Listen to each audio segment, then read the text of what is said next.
저희에게 허락해 주시는 말씀은 계시록 7장 1절부터 17절까지 말씀입니다. 목소리로 같이 읽어보도록 하겠습니다. 이 일 후에 내가 네 천사가 땅 네 모퉁이에 선 것을 보니 땅의 사방의 바람을 붙잡아 바람으로 하여금 땅에나 바다에나 각종 나무에 불지 못하게 하더라. 또 봄에 다른 천사가 살아계신 하나님의 인을 가지고 해 돋는 데로부터 올라와서 땅과 바다를 해롭게 할 권세를 받은 네 천사를 향하여 큰 소리로 외쳐 이르되 우리가 우리 하나님의 종들의 이마에 인치기까지 땅이나 바다나 나무들을 해하지 말라 하더라. 내가 인침을 받은 자의 수를 들으니 이스라엘 자손의 각 지파 중에서 인침을 받은 자들이 14만 4천이니 유다 지파 중에 인침을 받은 자가 1만 2천이요 루벤 지파 중에 1만 2천이요 갓 지파 중에 1만 2천이요 아셀 지파 중에 1만 2천이요 납달리 지파 중에 1만 2천이요 므낫세 지파 중에 1만 2천이요 시므온 지파 중에 1만 2천이요 레위 지파 중에 1만 2천이요 이사갈 지파 중에 1만 2천이요 스불론 지파 중에 1만 2천이요 요셉 지파 중에 1만 2천이요 베냐민 지파 중에 인침을 받은 자가 1만 2천이라.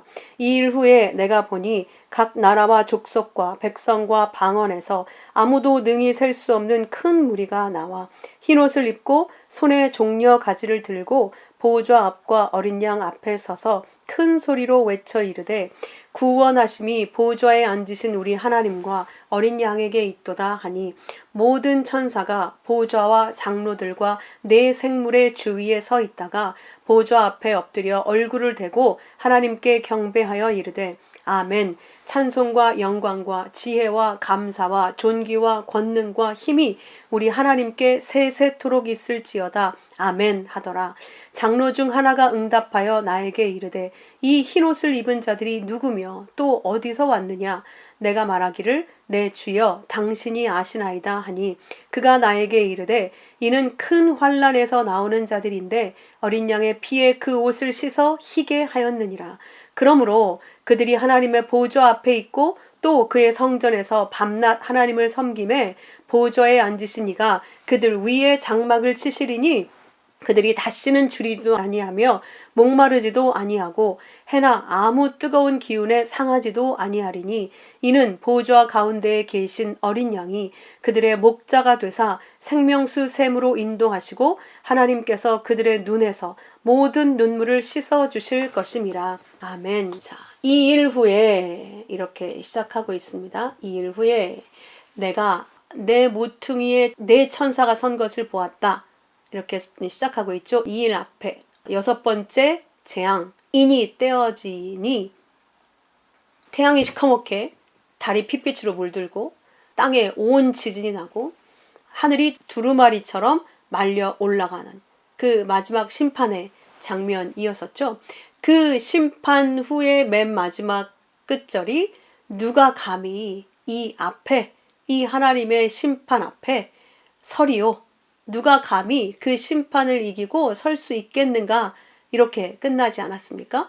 그래서 이 가운데 이 마지막 심판 이 모든 것의 끝이 나는 그 심판의 한 가운데 마지막 6번째 인이 떼지고 나서 7번째 인이 떼어지기 전에 14만 4천의 이야기가 들어가 있습니다.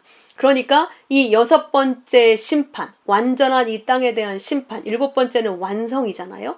그래서 7번째부터는 첫 번째 나팔 재앙이 물려서 시작을 하고 있기 때문에 사실 6번째 심판이 마지막 심판을 의미하는 것입니다. 근데 그 심판 앞에 아무도 설 자가 없는데 그 심판을 이기고 그 심판에서 제외된 어떤 자들이 있더라.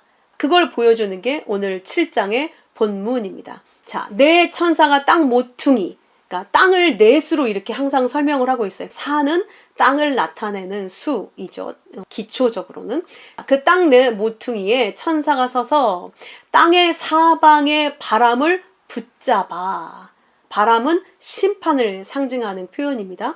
그래서 마태복음 14장 24절에서는 배에 바람이 거스름으로 물결로 말미암아 고난당하더라.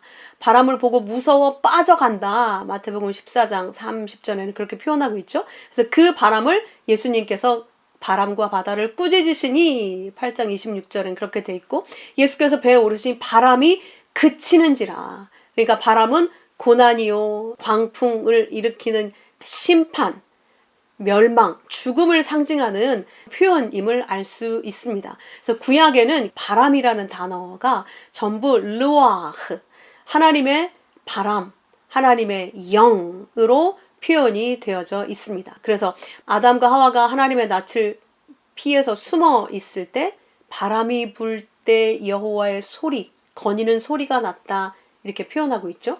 그들이 죄를 짓고 숨어 있어서 이제 심판의 영이 가까이 왔다, 이런 의미를 담고 있고, 출애굽기 15장에서도 주께서 바람을 일으킴에 바다가 그들을 덮으시니 그들이 거센 물에 납같이 잠겼더라, 이렇게 심판을 설명하고 있고, 바람 앞에 그들이 건불처럼, 폭풍 앞에 나는 겨처럼 됐다. 그리고 예레미야 22장에서는 네 목자들은, 거짓 목자들을 얘기하는 것이요, 다 바람에 삼켜질 것이요. 예레미야 49장 36절에서는 하늘의 사방에서부터 사방 바람을 엘람에 오게 하여, 엘람은 기원전 7세기에 멸망한 이스라엘 남부에 위치했던 아주 큰 왕국이었습니다. 근데 그 왕국은 뱀을 숭배하던 나라였다고 하는데요.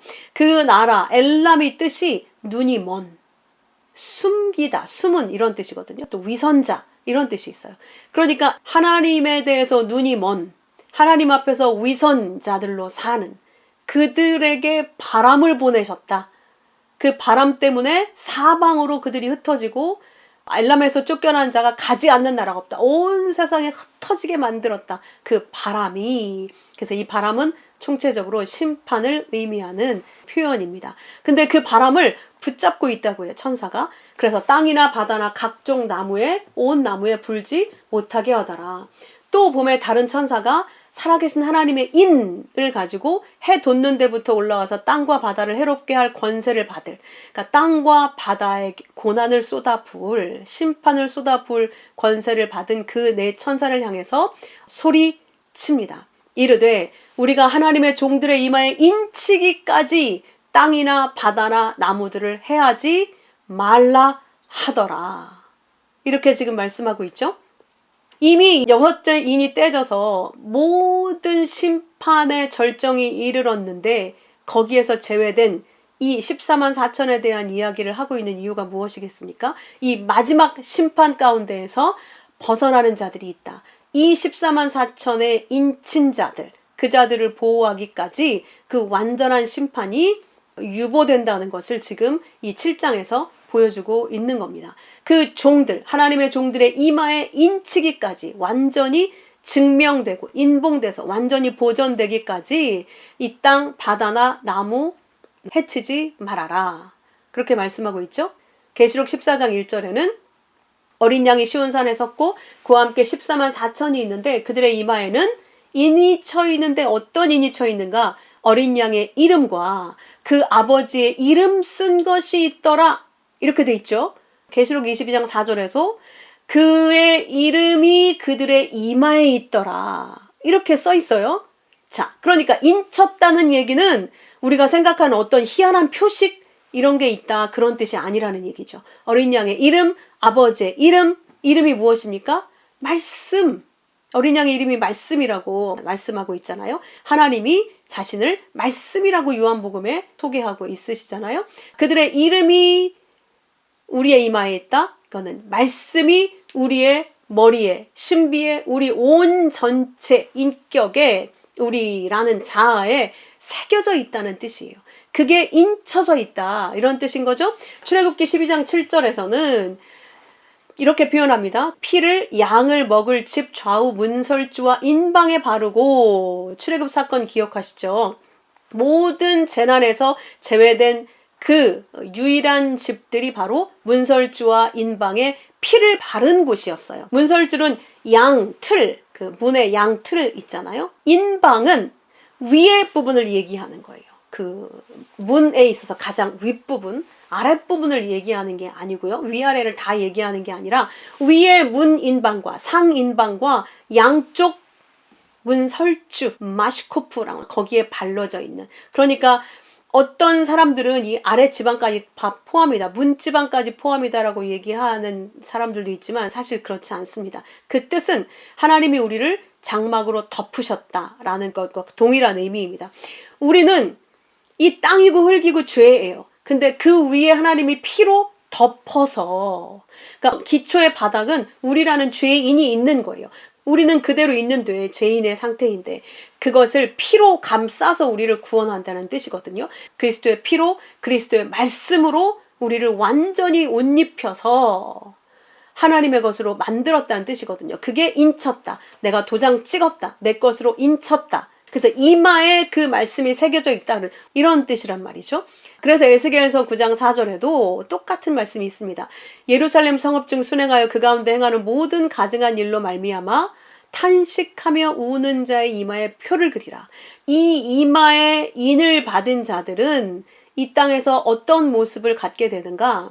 예루살렘 가운데에서 일어나는 가증한 일, 하나님을 배척하는 일, 하나님을 믿지 않는 일, 그로 말미암아 자기들이 왕이 돼서 인간의 위대함과 아름다움을 계속 더 드높이며 그것들을 찬송하며 자기들을 우상으로 삼아 하나님을 아무것도 아닌 없는 분 취급하는 이 가증한 일들로 탄식하며 우는 자의 이마에 표를 그리라고 명령을 하고 있습니다. 그러니까 하나님의 표를 받은 자들은 이 세상이 죽은 곳이라는 걸 알게 되고 이 온 세상은 하나님을 배척하고 하나님을 싫어하고 하나님을 배반하는 그런 세상이라고 하는 걸 다 안다는 거죠. 이게 예루살렘 성읍이었다는 것을 기억해야 될 필요가 있습니다. 그렇게 율법을 가지고 훌륭하게 산다고 하는 모든 자들의 존경을 받는 바리새인들, 서기관들, 그런 자들이 의롭게 된 율법의 한 중심지였단 말이에요.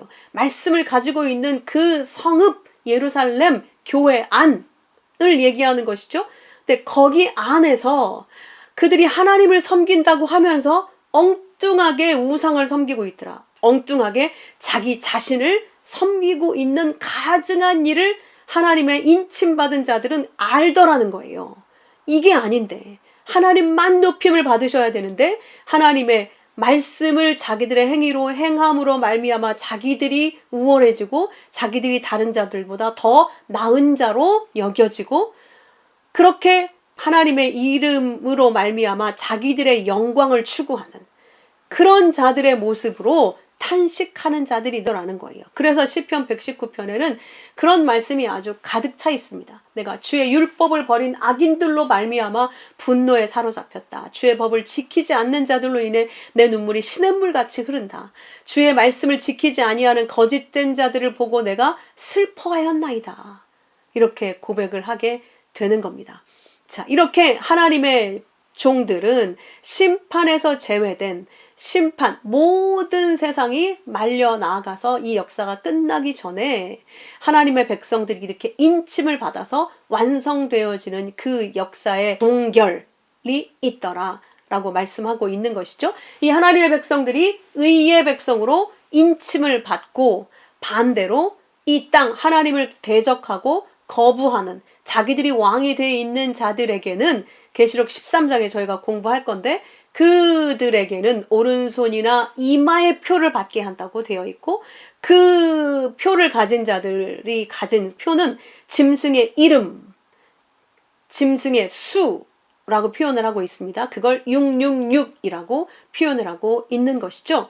그것은 솔로몬의 거둬들인 세입금이 666달란트였고 솔로몬이 그렇게 아름다운 성전을 지었는데 60규빗이라고 치수를 정하고 있어요. 그러니까 인간이 자기들이 왕이 돼서 자기들이 하나님 행세하고 있는 그 모든 상징, 증상들의 그 상징의 수가 바로 666이라는 거예요.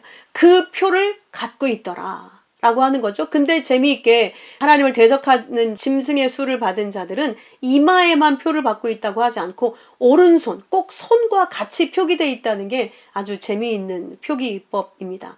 그들은 인간의 수고와 인간의 능력을 우상시하고 있기 때문에 이마와 손, 그것도 오른손, 자기들이 옳다고 여기고 자기들의 능력을 하나님처럼 여기고 있기 때문에 그 오른손과 이마의 표를 받았다라고 대조적으로 표현을 하고 있습니다. 그래서 하나님의 백성들은 하나님의 말씀으로 인침을 받았다. 그것이 곧 이마에 인침을 받았다. 그들은 이 땅에 대해서 탄식하고 통곡하는 자들이지 이 땅과 함께 즐거움을 같이 하는 자들이 아니다라는 것을 알 수가 있습니다. 그렇게 인침을 받은 자들, 그들만 1000년 동안 왕노릇한다고 계시록 20장엔 결론을 내리고 있고 그들의 수를 일일이 기록하고 있습니다. 그 인침받은 자들은 14만 4천이니 라고 표현을 하고 있죠. 14만 4천. 14만 4천은 우리가 공부한 것처럼 12 곱하기 12 곱하기 1000 그런 숫자죠. 12는 우리가 알고 있는 것처럼 12 하나님의 아들의 수. 하나님의 아들의 수가 14만 4천입니다. 12 구약의 12 지파 야곱의 12 아들로 먼저 표현이 되어져 있죠. 신약은 12 사도로. 그리고 1000이 곱해져 있는 수니까 충만한 수, 영원한 수, 하늘의 수, 무한한 하나님의 백성들을 설명하고 있는 것이죠. 자, 유다 자손으로부터 시작을 합니다. 유다 지파 중에 인침받은 자가 12,000이요. 사실 구약의 첫 야곱의 아들은 르우벤이잖아요. 근데 르우벤에 앞서 유다의 후손으로 예수님이 오셨고 그 예수님이 우리의 시작이잖아요. 그래서 이 결론에는 유다 지파로부터 시작을 합니다. 그 의미도 유다는 예후다에서 온 단어로 야다, 예배하다, 찬양하다. 야다가 안다는 뜻이잖아요. 그래서 예배하고 찬양하고 감사할 수 있죠. 알지 못하면 절대 예배하고 찬양하고 감사할 수 없죠. 그래서 찬양하는 자들, 그들이 12,000이요. 유다 지파가 12,000이요. 그 다음 르우벤 지파는 보라 아들이다. 이런 의미를 가지고 있죠. 그 다음에 갓 지파, 갓은 공격 그런 뜻을 가지고 있죠. 갓 지파 12,000이다. 아셀 지파, 아세르는 행복한, 번성, 복받은 자다. 그런 뜻이죠. 다음 납달리 지파 12,000. 납달리는 씨름, 투쟁하는 자. 사실 하나님의 백성들이 진리를 알게 되면 이제 비진리와의 투쟁이 벌어지게 되죠. 다음 므낫세, 제거하다, 빼앗다 이런 뜻. 그래서 첫 번째 아들인 예수가 제거되고 죽임을 당하고 두 번째 태어난 자들이 저희잖아요. 그래서 므낫세가 제거되고 에브라임이라는 동생을 얻게 되었죠. 또 예수 그리스도와 우리를 설명하는 이름입니다. 그 므낫세 지파가 12,000이고 시므온 지파, 시므온은 쉬므온, 들음이라는 뜻이죠. 샤마에서 온, 그래서 분별할 수 있어요. 잘 경청을 하기 때문에. 그래서 분별하다, 경청하다, 부르다, 선포하다 이런 뜻을 시므온이라는 단어가 다 가지고 있어요. 그래서 하나님의 백성들은 하나님의 말씀을 잘 듣고 경청해서 분별하는 자들이고 말할 수 있는 자들이고 하나님을 부르는 자들이고 하나님의 말씀을 선포하는 자들이다라는 이 의미가 시므온이라는 단어에 다 들어있어요. 샤마 이 단어에. 그들이 12,000이에요. 그들이 아들이다. 레위 그 하나님의 말씀을 듣고 말하고 선포할 수 있는 자는 이미 하나님과 레위 연합된 자들이다. 그들이 12,000이고 이사갈 그들이 바로 보상 받은 자들이죠. 이사카르 이 단어가 그가 보상을 가져온다. 예수 그리스도께서 우리의 담보물이 되셔서 우리가 하나님의 아들이 되는 은혜를 입었잖아요. 그래서 그 예수 그리스도의 보상, 담보물이 되신 그 은혜를 설명하기도 하고 우리가 그 은혜를 입었다는 것을 이사갈이라는 단어, 보상이라는 의미를 가진 이사갈이 표현하고 있고 스불론, 제블룬이라는 뜻은 거주하다, 둘러싸다, 함께하다. 그러니까 우리 하나님의 백성들은 하나님이 함께 거하시는 자, 하나님의 은혜가 둘러싸고 있는 자 그런 의미가 되죠. 그 다음에 요셉은 그가 더할 것이다. 야스자프에서 온 단어인데 더하다, 증가하다, 결합하다. 그러니까 하나님과 결합되어 있는 자, 하나님이 더 풍성하게 번성케 할 자 그런 뜻을 더하고 있고 더하다, 뭔가를 더해주다, 아들을 더하다 이런 의미를 가지고 있잖아요. 그래서 예수 그리스도를 의미하고 예수 그리스도를 말미암아 수많은 성도들이 더해지게 되었죠. 그래서 요셉 또한 그 그리스도를 의미하는 표현입니다. 또 1만 2천이요. 베냐민 지파 중 인침받은 자가 1만 2천이다. 그래서 베냐민 지파하면 오른손의 아들이라는 뜻이죠. 벤, 야민, 야만, 야민이 야만에서 온 바르다, 확고하다, 옳은, 바른 이런 뜻이거든요. 그러니까 의의 아들이라는 뜻인 거죠. 마지막 그 아들의 이름 베냐민은. 그래서 하나님의 백성은 이렇게 하나님을 찬송하는 자요. 그가 의의 아들이다. 처음과 끝을 합치면 그렇게 되죠. 하나님의 아들들. 그래서 하나님의 아들들이 의로운 이유는 그 예수 그리스도로 말미암아 유다 지파의 후손으로 오신 첫 제물이 되어서 우리를 하나님의 아들들로 삼으셔서 그 공로로 말미암아 의롭게 된 아들들, 그들이 바로 이들이다. 그래서 12지파의 이름을 다시 새겨 정리하고, 여기 재밌는 건 단지파의 이름이 빠져 있죠. 단은 심판을 의미하는 거잖아요. 이제 그 천국에서 완성된 이 땅 심판에서 제외된 하나님의 백성들은 더 이상 심판과 상관없게 된, 완전히 구속된, 이제 흠도 없고 점도 없는 의로운 아들들이 되어졌기 때문에 단지파의 이름이 빠져 있습니다. 단지파가 구원을 못 받았다는 그런 의미가 아니라 이제 더 이상 우리는 심판에 속해 있는 자들이 아니다. 근데 이 땅에 있을 때는 우리는 날마다 심판받는 자처럼 살죠. 왜냐하면 의의 말씀이 들어왔으니까 우리의 육의 삶이 다 죄라는 걸 우리는 날마다 깨닫고 살게 되는 거잖아요. 그걸 심판을 겪는다고 표현을 하는 거예요. 이게 죄라는 걸 알게 된다는 것. 예전에는 그걸 죄인 줄 몰랐어요. 나를 위해 열심히 사는 것, 그게 왜 죄가 되겠습니까? 이 땅의 정의를 위해 사는 것, 그게 왜 죄가 되겠습니까? 그런데 하나님의 말씀에 의가 들어오니까 오직 예수 그리스도만 의라는 걸 알게 되니까 인간이 자기의 의를 추구하는 자체가 죄라는 걸 알게 되었단 말이에요. 그래서 인간들이 하나님 없이도 의롭게 살려고 애쓰는 그게 죄라는 걸 알게 되고, 나에게도 그런 의가 가득해서 역시 그걸 버리지 못해서 하나님의 의가 들어왔음에도 불구하고 내 의로 자꾸 다른 사람을 심판해요. 그럴 권리가 우리에겐 없거든요. 다 하나님 거기 때문에 내가 이건 어떻다, 저건 어떻다, 이 사람은 이렇다, 저 사람은 저렇다, 이렇게 심판할 권리가 우리에겐 없습니다. 그걸 하나님이 죄라고 하시는 거거든요. 죄의 증상이 나타나는 거죠.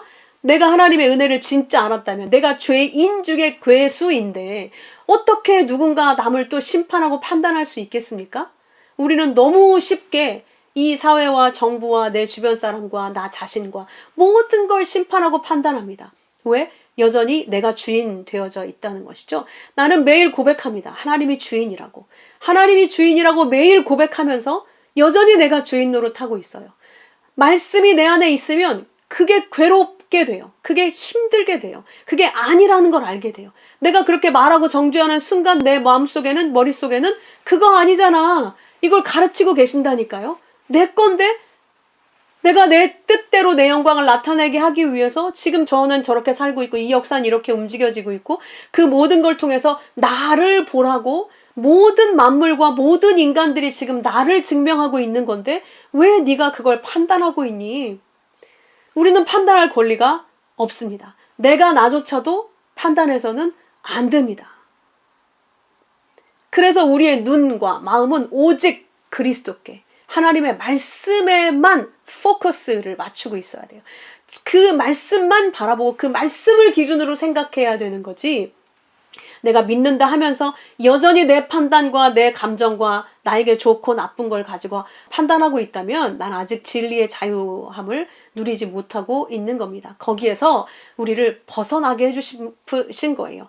너는 의의 아들이야. 그 말은 네가 의롭다가 아니고 의인 내 아들의 의가 네게 덧입혀졌으니 이제 더 이상 다른 것으로 의로워지려고 하지 마. 누군가를 판단하면 난 또 불의한 자가 되고 마는 것 아니겠습니까? 이렇게 12지파 안에, 12 안에 하나님의 아들은 이러하다라고 하는 내용을 담고 있고, 이들이 바로 아들이다.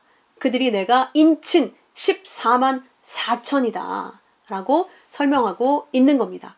그래서 하나하나의 그 숫자를 얘기하는 게 아니라 하나님의 말씀으로만 완성된, 그러니까 온 전체, 우리의 모든 인격 안에, 우리의 모든 자아 안에 말씀으로 충만한 상태, 그들을 인쳤다. 그들은 심판에서 제외되었다라고 말씀하고 있는 겁니다. 이 일 후에 내가 보니 각 나라와 족속과 백성과 방언에서 아무도 능히 셀 수 없는 큰 무리가 나와 흰옷을 입고 손에 종려가지를 들고 보호자 앞과 어린 양 앞에 서서 큰 소리로 외쳐 이르되 구원하심이 보좌에 앉은 우리 하나님과 어린 양께 있도다 라고 외치더라는 거예요. 흰옷을 입고 종려가지를 들고 그 하나님의 무수한 백성들이 어린 양 앞에 딱 서 있습니다.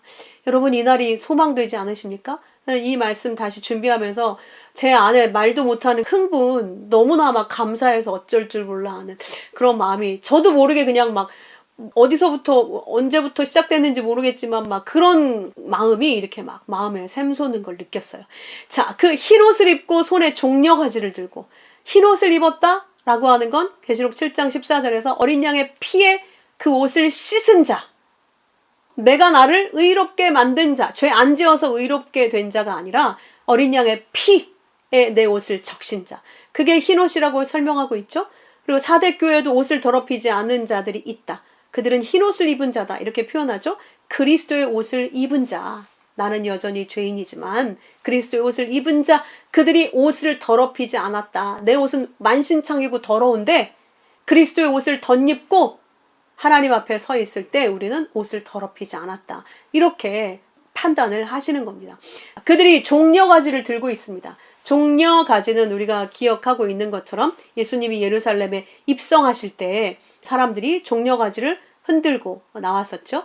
레위기 23장 40절에 보면 초막절 첫날에 아름다운 나무 실과와 종려나무 가지와 무성한 나뭇가지와 신의 버드나무를 취해서 하나님 앞에 이래 동안 즐거워하라는 명령이 들어 있습니다. 초막절은 모든 절기의 마지막, 모든 이 땅의 심판의 삶을 끝내고 안식이 초막이잖아요. 장막 안으로 쑥 들어가서 안식하는 거.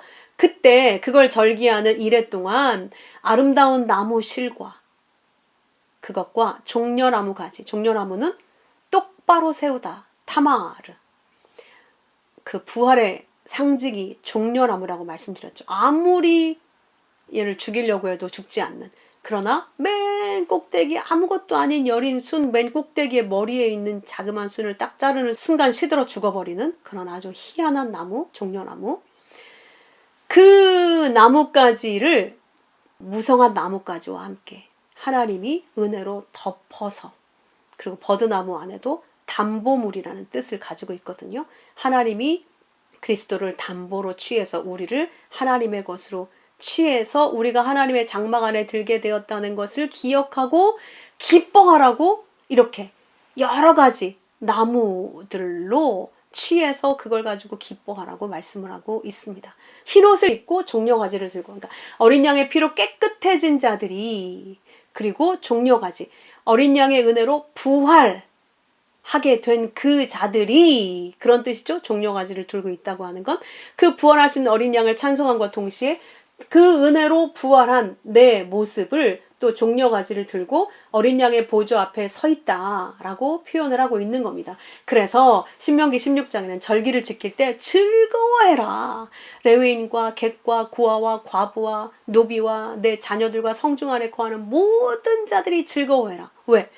그들에게 아버지와 남편과 그 모든 하나님의 은혜가 그들에게 주어져서 하나님과 연합되어져서 이제 하나님의 자녀들이 된 것이니 어떻게 즐거워하지 않을 수 있겠습니까? 그게 우리 안에 모든 복이 주어져 있는 거다. 그걸 내 모든 소출과 내 손으로 행한 일에 복 주실 것이니 즐거워해라. 복 주실 것이니가 아니에요. 이미 복을 주셨으니 즐거워해라 입니다. 그래서 종려가지를 가지고 맞으러 간 거고, 하나님 나라에 하나님의 인침을 받은 그 완성된 하나님의 백성들도 흰옷을 입고 종려가지를 들고 있는 거죠.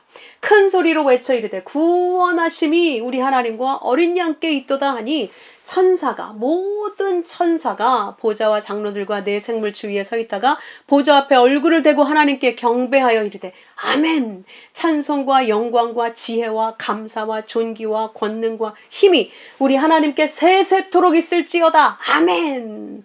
하고 찬송하고 있는데 그때 장로 중 하나가 나에게 이렇게 얘기합니다. 요한에게 이 흰옷 입은 자들이 누구며 또 어디서 왔느냐. 내가 말하기를 내 주여 당신이 아시나이다 하니 그가 나에게 이르되 이는 큰 환난에서 나오는 자들인데 누가 큰 환난에서 나오는 자들인데 어린 양의 피에 그 옷을 씻어 희게 하였다. 자, 여기서 함께 찬송하고 있는 자들, 흰옷 입고 있는 자들이 누군지 다시 부각시켜서 지금 설명하고 있는 거예요. 이게 바로 너희의 모습이다 라는 걸 가르쳐 주려고, 그래서 고의로 몰라서 물었겠습니까? 우리에게 가르쳐 주고자 한 거죠. 이 흰옷 입은 자들이 누구면 어디서 왔냐? 큰 환난에서부터 나온 자다. 이 땅의 삶이 환난이죠. 율법에 의해서, 내 의에 의해서 환난을 당하게 되죠. 이 세상 말로부터 환난을 당하게 되죠. 그들은 어린 양의 피에 옷을 씻어서 그 은혜를 입어서 희게 된 자들이다. 그러므로 그들이 하나님의 보좌의 앞에 있고 그 성전에서 밤낮 하나님을 섬기며 보좌에 앉으신 이가 그들 위에 장막을 치시리니, 이제는 우리가 밤낮 어느 순간에도 떨어지지 않고 그 보좌에 계신 예수 그리스도, 그분과 함께 그분이 친 장막 안에 내가 아이처럼 엄마 아빠가 집을 마련해서 우리에게 필요한 모든 것을 준비해서 그 안에 안식해서 안고 있는 것처럼 우리가 그 하나님을 섬기고 그 장막 안에 보좌에 앉으신 이가 우리에게 장막을 쳐서 이제 우리가 영원히 하나님의 거처 안에 거하게 하시더라 라고 말씀하고 있는 겁니다. 자, 그래서 이 모든 장막은 어린 양 예수 그리스도의 피로 말미암아 우리에게 주어진 것임을 말씀하고 있습니다. 그래서 히브리서의 첫째 장막에는 제사장들이 들어가서 섬기는 곳이고 성소를 얘기하죠. 둘째 장막은 대제사장이 1년에 한 번밖에 못 들어가요. 거기도 죄가 있으면 죽어버려요. 그래서 첫 장막이 있을 동안에는 성소에 들어가는 길이 나타나지 않았어. 그래서 우리가 아무리 제사를 지내도 우리의 양심이 온전해질 수가 없었다고 히브리서가 계속 설명하고 있습니다. 9장에 한번 여러분 읽어보세요. 그래서 율법을 따라 거의 물건이 피로써 정결케 되나니 피 흘림이 없은즉 사함이 없느니라. 그렇게 첫 장막, 둘째 장막, 구약에 있던 모든 장막은 우리를 깨끗하게 할 수 없었고 거기에 들어갈 수도 없었어요. 그런데 그 예수 그리스도로 말미암아 지성소 두 번째 장막에 들어갈 수 있는 길이 열려지게 돼서 그것은 곧 예수 그리스도의 피 흘림 때문에 가능했던 거다. 그러므로 그 피 흘림이 없이는 우리가 그 예수 그리스도의 하나님의 보좌 그 장막 안에 거할 수 없다. 피 흘림이 없은즉 사함이 없으므로 그리스도의 피, 짐승들의 피는 그때뿐이었고 계속 반복해서 제사를 지내야 됐지만 이제 영단번의 제사로 우리는 죄와 상관없는 자가 되었다. 그래서 너는 내 장막 안에 거하고 있는 자다 라고 말씀을 하고 있는 겁니다. 그래서 히브리서 기자가 12장에서 4절부터 이렇게 말씀하십니다. 너희가 죄와 싸우되 피 흘리기까지 싸워라. 하나님의 권면하신 말씀을 잊지 말고 아들에게 주시는 하나님의 징계를 경히 여기지 말고 꾸지람 받을 때 낙심하지 말고 계속 성령께서 우리에게 우리 죄를 깨닫게 하시잖아요. 그러면 그것에 대해서 우리는 죽어야 돼요. 맞습니다, 하나님. 제가 이렇게 죄인입니다. 맞습니다. 그들이 그 꾸지람을 받을 때 낙심하지 않고 하나님의 징계를 기쁘게 받는 거예요. 사랑하는 아들마다 하나님이 징계하고 채찍질 하신다. 너희에게 이 징계가 없으면 사생자다. 친아들 아니야. 너희 안에 날마다 그 징계가 있어야 돼. 징계라는 단어는 벌 주고 막 혼낸다는 뜻이 아니에요. 징계는 양육이라는 뜻이에요. 부모가 자식을 올바르게 키우기 위해서 이건 옳고 저건 그르고 이렇게 훈계하고 책망해주고 하는 거 있잖아요. 파이데이아, 양육이라는 단어예요. 훈련으로 바르게 한다. 그래서 말씀이 우리 안에 있어야만 어떤 게 옳은지 선악을 분별할 수가 있어요. 진리로, 이 땅의 율법적 선악 판단 말고요. 하나님이 말씀하시는 그 진짜 의, 그 진리가 무엇인지, 그 진리를 알아야만 비진리, 진짜 선악을 우리가 분별할 수 있단 말이죠. 근데 우리는 그 진리보다는 자꾸 우리의 의, 선악 판단으로 돌아가려고 하는 본능이 있단 말이에요. 그래서 또 그것 때문에 괴로워요. 우리가 괴로운 이유는 그거밖에 없어요. 진리에 붙잡혀 있으면 아무것도 갈등하고 염려하고 괴로울 게 없거든요. 근데 여전히 내가 또 내 율법적 선악 판단으로 돌아가기 때문에 그것 때문에 괴롭단 말이죠. 그럼 하나님이 절대 다시 내가 내 의의를 붙잡는 걸 허락지 않으세요. 그래서 그때마다 징계가 있다고 깨닫게 하신다는 거, 이게 잘못됐다는 걸 아프게 깨닫게 하신단 말이죠. 그때 그것을 아버지의 사랑으로 너희가 인지해라. 무릇 징계가 당시엔 즐거워 보이지도 않고 슬프지만 때로는 막 고통스럽게 울어야 될 일도 있어요. 우리의 그 연약함으로, 잘못으로. 그럼 말미암아 연단받은 자들은 의와 평강의 열매를 맺느니라. 그러니까 의롭게 하고 평강을 주시려고 우리를 징계하시는 거야. 이렇게 말씀하고 있는 것이죠. 결국 하나님은 우리를 하나님만 바라보도록, 그리스도만 붙들도록 하시는 게 목적이에요. 그래야만 우리가 온전해지니까. 그래야만 우리가 이 땅 심판에서 벗어나게 되는 거니까. 그래서 그들이 그렇게 완성된 자들은 다시는 줄이지도 않고 목마르지도 않고 해나 아무 뜨거운 기운에 상하지도 아니하리니 낮의 해와 밤의 달도 너희를 상치 않는다. 이렇게 말씀하고 있는 것처럼 이는 보좌 가운데 계신 어린 양이 그들의 목자가 되사 생명수 샘으로 인도하시고 하나님께서 그들의 눈에서 모든 눈물을 씻어주실 것입니다. 그러니까 이 말은 이 땅에서 우리가 눈물을 흘리는 징계의 삶을 산다는 얘기죠. 여기서 날마다의 삶이 심판이기 때문에 우리는 종국의 심판에서 제외, 이 땅이 심판으로 끝나게 됐을 때 우리는 이렇게 14만 4천, 그 진노 앞에 누가 서랴? 그 진노 앞에서 그 심판을 벗어나 그 하나님 앞에 의롭게 선 자들이 바로 14만 4천 그 백성들이다. 그들은 어린 양이 목자가 된 어린 양이 그들을 데리고 얘들아 이리 와 계속해서 끌고 가서 데리고 와서 생명샘 물가에서 생명수로 계속 먹여서 데리고 간 자들, 그들만 하나님의 진노에서 벗어나서 하나님의 은혜의 장막 안에 서게 되더라. 그 모든 이 땅의 훈련의 삶을 끝내고 가면 하나님께서 우리의 눈에서 모든 눈물을 씻어 주실 거라는 거예요. 그래서 우리는 주께서 내 목자가 되시면 부족함이 없습니다. 지금도 우리를 쉴만한 물가로 하나님의 말씀을 먹이면서 데리고 가고 계십니다. 우리가 치러야 될 그 진짜 멸망의 심판은 예수님께서 다 치르셨어요. 목숨을 양들을 위해 버린 그 목자가 우리를 이제 하나님께로 온전히 인도해가고 계십니다. 그러므로 여러분 생명수 샘에서 그 물 마시기를 게을리하지 마십시오. 내가 주는 물을 먹는 자는 영원히 목마르지 아니하리니 그 속에서 영생하도록 샘물이 솟아날 거야 라고 말씀하고 있습니다. 여러분 이 생명수 샘으로 충만한 자가 되고 싶지 않으십니까? 그들이 이 땅을 밟고 살지만 하늘을 살고 있는 자들이고 그들이 이 땅을 통치하는 왕같은 제사장으로 사는 자들입니다. 여러분 잊지 마십시오. 우리는 하나님의 보좌 앞에서 14만 4천으로 아들들로 그리스도의 은혜로 이미 완성되어 서 있는 자들입니다. 그러므로 그것에 마음을 두시고 이 땅에서 내가 어떻게 그 은혜에 합당한 아들로 살아갈까를 생각하며 그걸로 기뻐하는 저희가 됐으면 좋겠습니다. 함께 기도하겠습니다. 하나님 감사합니다. 주의 이름을 찬송합니다.